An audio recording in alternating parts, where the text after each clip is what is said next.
The boycott ended, victory bells ringing and hearts long silenced. Rosa stepped onto a bus again, this time any seat. She chose the front row, sunlight streaming through the window warming her face. She smiled, not in triumph, but in quiet, knowing one act of bravery had cracked open the door to justice.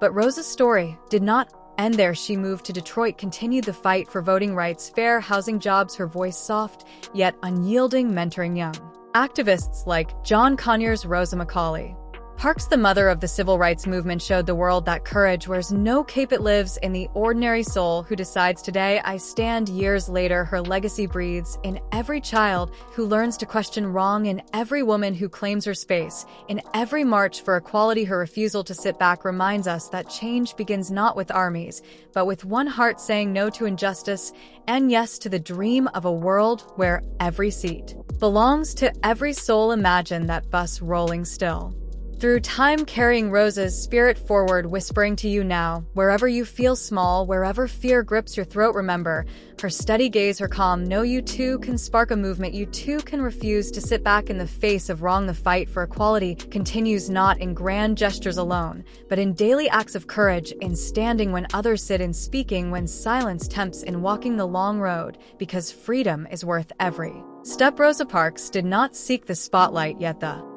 light found her, and through her it finds us all, urging us rise, refuse, ignite the change only a brave heart can bring. Rosa was taken to jail, fingerprinted, photographed, charged with disorderly conduct. Yet in that cold cell, something warm began to grow. Words spread like wildfire through Montgomery's black community. Leaders gathered, E.D. Nixon, Joe and Robinson, the Women's Political Council. They saw in Rosa's act the perfect symbol, a respectable, hardworking woman no one could dismiss. As troublemaker, the boycott was born. 4,000 flyers printed overnight, calling every black citizen to leave the buses empty. Starting Monday morning, December 5th, the buses rolled out. That dawn, eerily quiet, seats vacant, drivers staring at empty rows. For 381 days, the people walked some 15 miles a day in rain, in heat, shoes worn thin, spirits unbroken. Carpool systems formed, churches became hubs of resistance. Young Martin Luther King Jr. emerged, his voice rising in Dexter Avenue Baptist Church. We are here this evening to say to those who have mistreated us that we will not let you turn us around. Rosa's quiet no became a thunderous yes to freedom. The city's economy crippled, bus company bleeding money, white leaders furious. Yet the walkers persisted, children laughing as they marched alongside elders, songs of faith lifting weary feet. Threats came, bombs, phones ringing in the night, but love proved stronger than fear. Finally, on December 20th, 1956, the Supreme Court ruled bus segregation unconstitutional. Imagine a quiet evening in Montgomery, Alabama, December 1st. 1955, the sun dipping low, painting the streets in soft gold. A city bus rumbles along its familiar route, tired workers heading home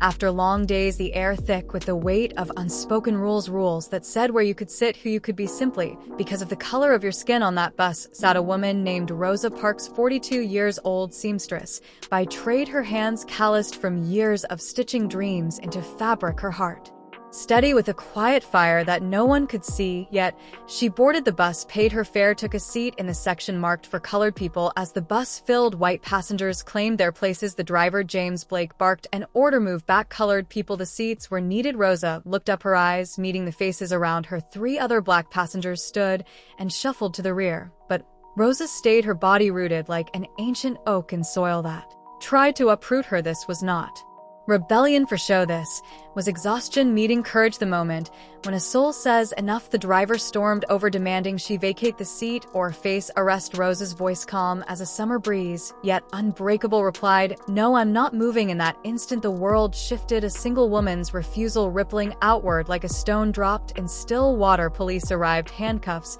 clicked cold against her wrists as they led her away. Flashes of cameras captured the scene, but no one could capture the spark igniting in hearts across the nation.